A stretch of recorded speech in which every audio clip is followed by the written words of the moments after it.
Itse asiassa tuli kommentti kaverilta videolle tuon ensimmäisen videon jälkeen, että varmaan vaimon täytyisi näkyä näillä videoilla edes sen verran, että ei tule sellaista käsitystä, että minä täällä vaan raadan ja hän ei tee mitään, koska se ei todellakaan pidä paikkansa. Että älkää tosiaan ajatella niin, että jos minä tässä puuhailen, että mä olisin jotenkin ainoa meidän kotitaloudessa, joka niin tekee.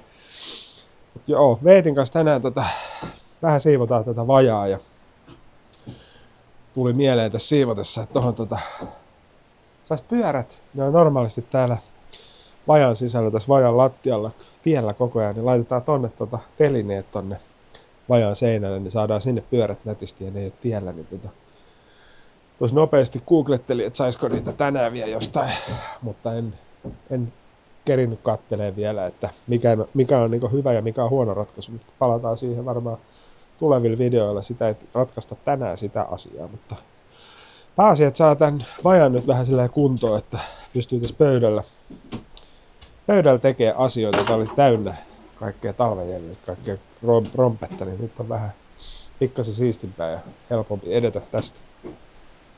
Yksi asia, mikä tässä pitäisi myös ratkaista ihan lähiaikoina, on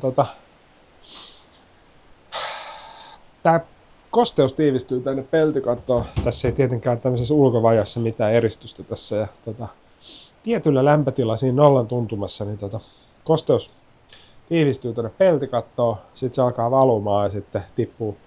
Se on sellainen ikuinen ongelma mulla ollut, että nuo työkalut on vähän vaarassa aina ruostuu.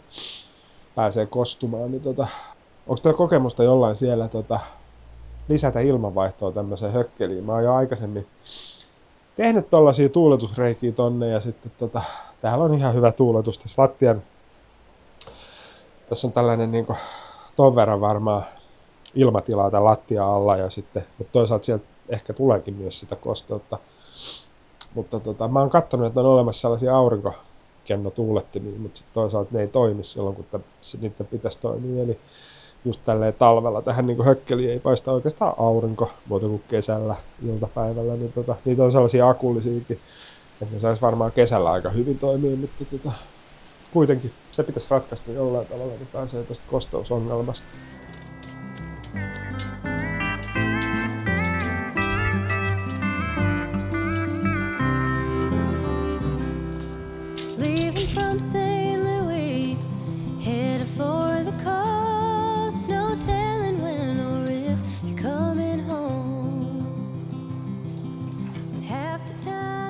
Mitä Veeti duunaat?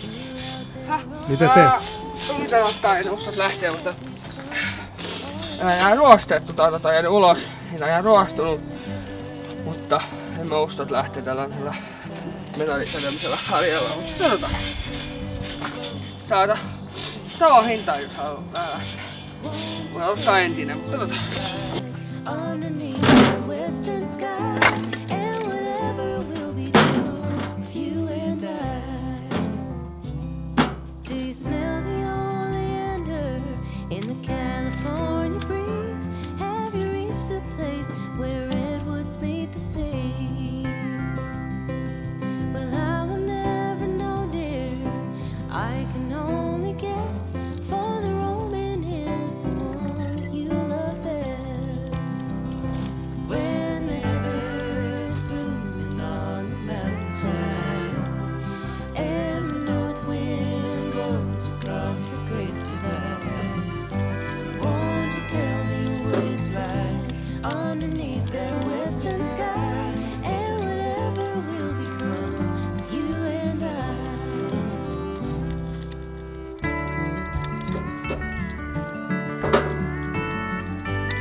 Mikäs päivä Veeti tänään? Tänään uusi vuosi. Uusi vuosi? Kyllä. Mitä me tehdään illalla? Me lähdettiin mennä paljuun ja sitten katsoa taivaata, jos on nyt alettiin ottaa näiden pilvitön taivas, niin jos on vielä sitten tuo omalta ratetteen, niin on pilvitön taivas, niin paljussa on hyvä tahtoa ratetteen, jos on pilvitön taivas.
Pakko kyllä se sanoa, että meikäläinen ampuu omaa jalkaansa aina näillä resetteillä. Ei ole nimittäin ihan helpoin juttu tehdä blinei notskilla, mutta aika hyvän näköistä itse asiassa tulee.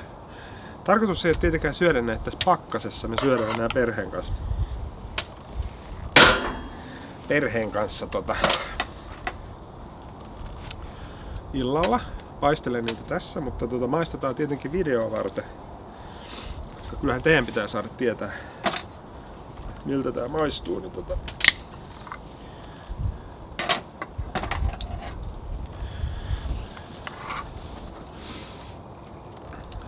Tosta otetaan vähän smetanaa. Punasipulit tosta.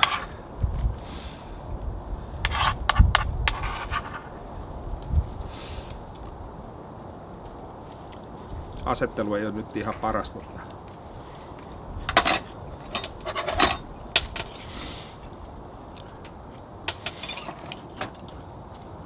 sanoinko mä, että mä en ole ikinä tehnyt blineitä. Tämä oli mun ensimmäinen kerta, kun mä teen blinejä.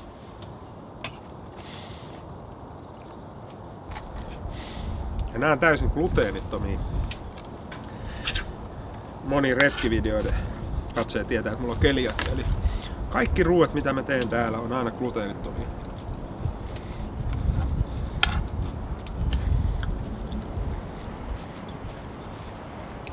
No voi morjens!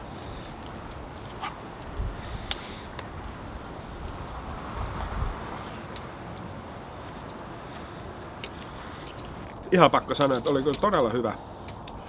Todella hyvä maku siinä. Mä jatkan näiden paistelemista nyt ja kohta aurinkokin laskee ja Hiljennytään tässä uuden vuoden viettoonkin kohta, mutta mä paistelen nää loppuun, täällä on aika kylmä. Nyt on plinit paisteltu ja täytyy sanoa, että ei ollut kyllä tossa Notchkilla ihan kaikkein helpoin homma, mutta homma on tehty ja pikkuhiljaa aurinko laskee.